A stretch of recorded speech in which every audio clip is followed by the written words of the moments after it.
बन के एक हादसा बाज़ार में आ जाएगा, जो नहीं होगा वो कल अखबार में आ जाएगा।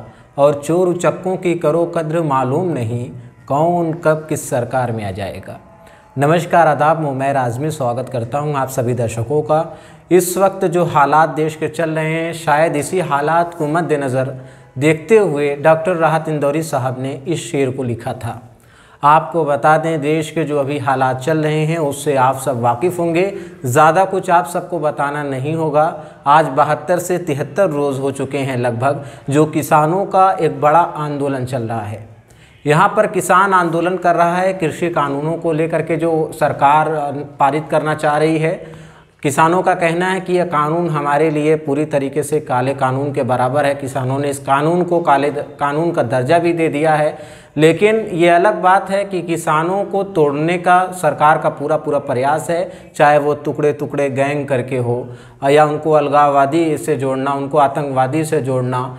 अपने देश के किसानों पर इस तरीके से सरकार की जो प्रताड़ना है उसको आप सब देख रहे होंगे और पूरा देश भी देख रहा है।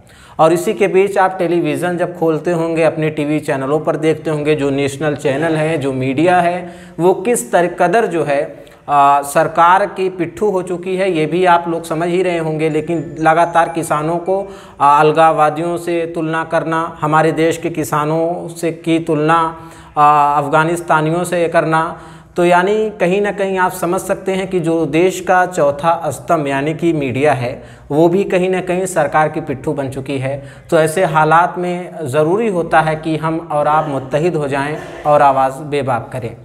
अहम खबर ये है कि आज पूरे किसानों का ये ऐलान था कि देश भर में चक्के जाम किए जाएंगे, लेकिन किसानों के नेता राकेश टिकैत ने ये ऐलान भी किया था कि दिल्ली एनसीआर में चक्के जाम नहीं किए जाएंगे। लेकिन वहाँ पर आपको बता दें, पुलिस पूरे इंतज़ाम के साथ वहाँ मौजूद थी ताकि कोई भगदड़ या फिर माहौल ख़राब ना हो, आपसी सौहार्द बिगड़ने ना पाए। लेकिन ये अलग बात है कि उससे पहले भी गृह मंत्रालय ने मीटिंग की थी। गृह मंत्रालय में तमाम बड़े आला अधिकारी भी मौजूद थे और गृह मंत्रालय ने सख्ती दिखाते हुए आला अधिकारियों को ये हिदायत भी दे दी थी कि अगर तस्वीर 26 जनवरी की तरह बिगड़ती है तो अब की बार एक्शन लिया जाएगा और उन किसानों पर कार्रवाई की जाएगी जो किसान इस देश के सौहार्द, इस देश की भाईचारगी और इस देश के माहौल को ख़राब करने की कोशिश करेंगे। लेकिन ये एक अलग पहलू है। दूसरे अहम पहलू की अगर हम बात ये करें कि सरकार को सीधे सीधे ये सब सारी चीज़ों को छोड़ करके इस कानून को वापस ले लेना चाहिए। वजह इसकी ये है कि आज हमारे देश की जो आबादी है वो तकरीबन 80% हमारे देश में किसान बसते हैं, बचे 20% लोग। तो आप पूरा देश अगर किसानों के साथ खड़ा हुआ है, डटा हुआ है, सरकार भी इस चीज़ को अच्छी तरीके से समझ रही है, लेकिन सरकार जो है अपनी हठधर्मिता से बाज नहीं आ रही है। वो किसानों पर लांछन भी लगाने की पूरी कोशिश कर रही है। और कहीं ना कहीं इसमें तमाम मीडिया को तो हम नहीं कह सकते, लेकिन हाँ, कुछ भारतीय मीडिया भी सरकार के पक्ष में है। तो ऐसे में किसान बड़े कमज़ोर, बड़े मायूस हो जाते हैं। इसकी वजह यही है कि किसानों के ख़िलाफ़ पहले तो ये कानून यानी कि ये बिल लाया जाता है, उसके बाद जो है भारतीय मीडिया एक तरीके से उनको अलगाववादियों से उनकी तुलना की जाती है, भड़कावी कहा जाता है, देशद्रोही कहा जाता है। मुझे तो आज शर्म आ रही है कि मैं आज एक भारतीय नागरिक हूँ, क्योंकि इससे पहले मुझे गर्व और फ़ख्र हुआ करता था कि मैं भारतीय नागरिक हूँ। लेकिन आज हमारे जो पूर्वज हैं, हमारे बुज़ुर्ग हैं, हमारे देश के किसान हैं 80%, उन किसानों की तुलना आतंकवादियों से जब की जाती है तो यकीन मानिए बहुत ही दुख और आत्मा को बहुत ही चोट पहुंचती है।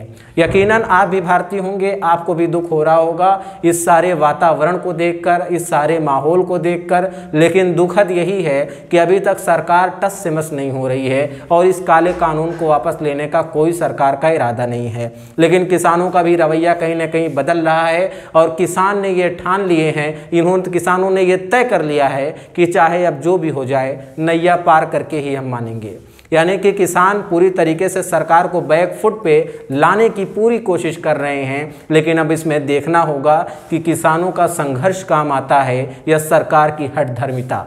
ऐसी और तमाम रोमांचक खबरों के लिए आप बने रहिए हमारे साथ। अगर आपने हमारे चैनल को सब्सक्राइब नहीं किया है तो फ़ौरन चैनल को सब्सक्राइब कर लीजिए और हाँ, नोटिफिकेशन बेल आइकॉन को भी ज़रूर दबाइए। जय हिंद, जय भारत।